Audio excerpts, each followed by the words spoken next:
Oh my God, you guys. I have to apologize because throughout this video you're going to hear me refer to, oh, and I'll put that in there and I'll put this in there. And it's referring to videos that I took when I first started treating Conway's ear infections, and I lost all of that footage. And what that was is when I cleaned his ears for the first time and treated them, all the matter that I got out of them, and then I showed how red and swollen they were and discolored. And then also what happened later that night after I poured the ear cleaner into his ear, as the vet recommended, and that might work for many, many people, but I'm not a fan of it, and it did not work, and I had proof of it. Why? I am going to do a whole video on that, what can happen, and there's many different reasons that what happened that night can happen. So that's a really good video coming up, and it's about hematomas. And so I apologize for everything that I refer to in this next video that is not in the video. But please enjoy the rest of it, because we think it's pretty good. Conway feels good. And yeah, we're having fun. Hi guys, Pet and Conway here. Another video on Conway's journey to health. And when he came to me, he had obvious ear infections. And so when he went in for his dental and all the other stuff that he went in for, I told him to look at his ears because it really appeared that he had an ear infection. I can always suggest that when clients come in, but I'm not a vet, so I can never diagnose it. But it's pretty clear to see. So they sent him home with medication, and we've been applying it. And I did this video right away when I first started treating him, and so I'm going to put little bits of that in here somewhere. I'm going to tonight show you how I apply the medication that they gave me in the ear cleaner. So get back in a minute.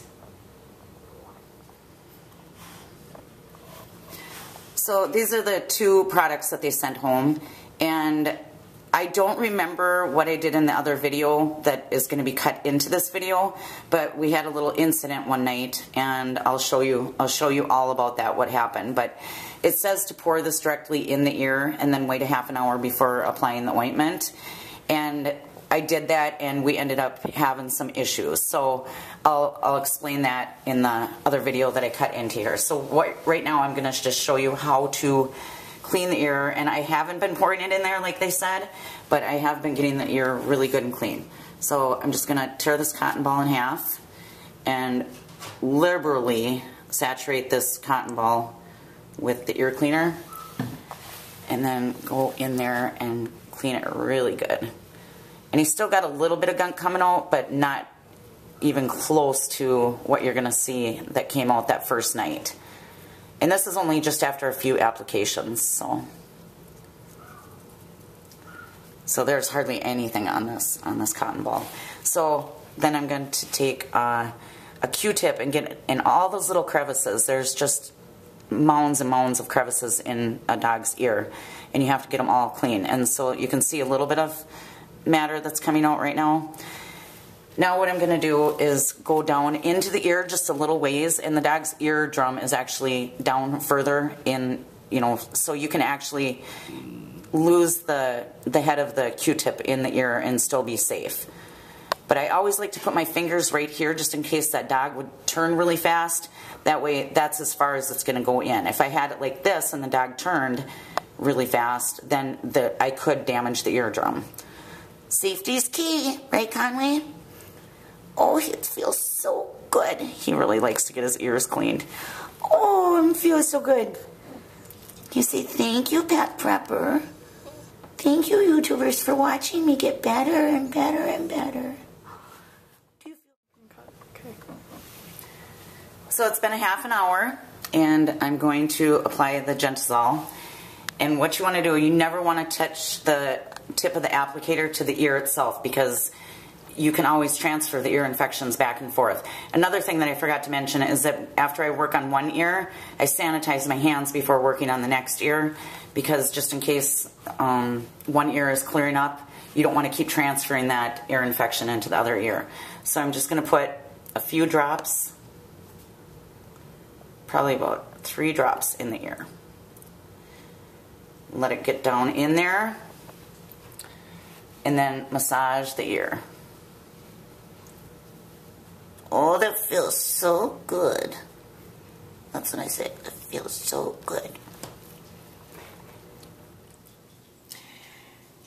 All right, so just a little bit more on the ear infections. And there's so many different little topics that I'm going to cover in this part of this video that I could do whole videos on. So if any of you are interested in me covering that topic, just let me know and I'll make a video on that subject itself. So ear infections can be pretty common.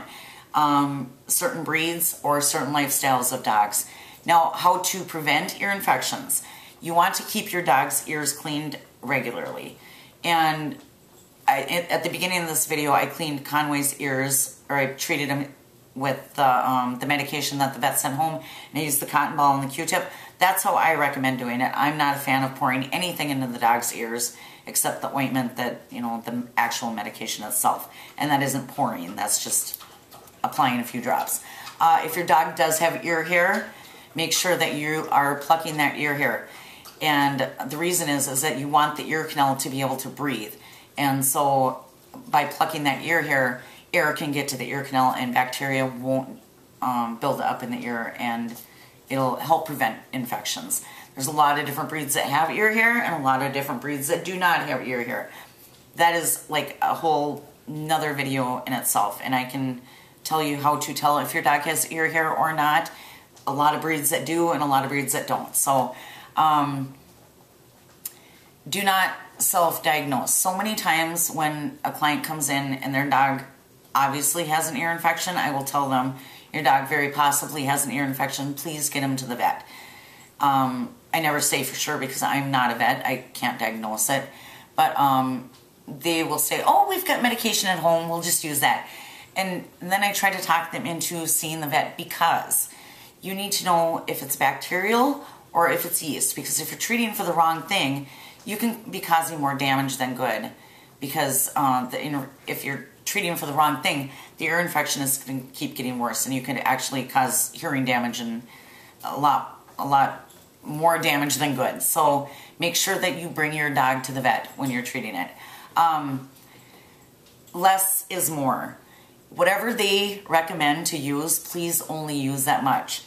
For not only for your dog's sake, but for your groomer's sake. Because so many dogs will come in the door and we can just tell that they've just recently been treated for an ear infection because they're greased from the top of their head to the tip of their front toes, because people are putting too much in and it oozes out, and the dogs rub and then they lick and they rub their eyes and it just gets everywhere, and that can cause secondary problems because the skin is now clogged up by all of that grease and the pores can't breathe. So that is another whole video in itself. What to look for ear infections. If your dog's ears are warm, if they are red, if they're swollen, if they're smelly, if there's matter coming out of them, your dog very possibly has an ear infection. Or if he's shaking his head a lot, that's another reason that to look inside of his ears or bring him to the vet.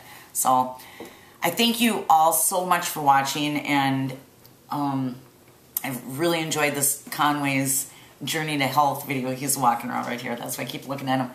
And all of your comments and your support and everything, and he is still looking for a home. So I'm not in any hurry to get rid of him, but he is still looking for a home, and he is an amazing dog.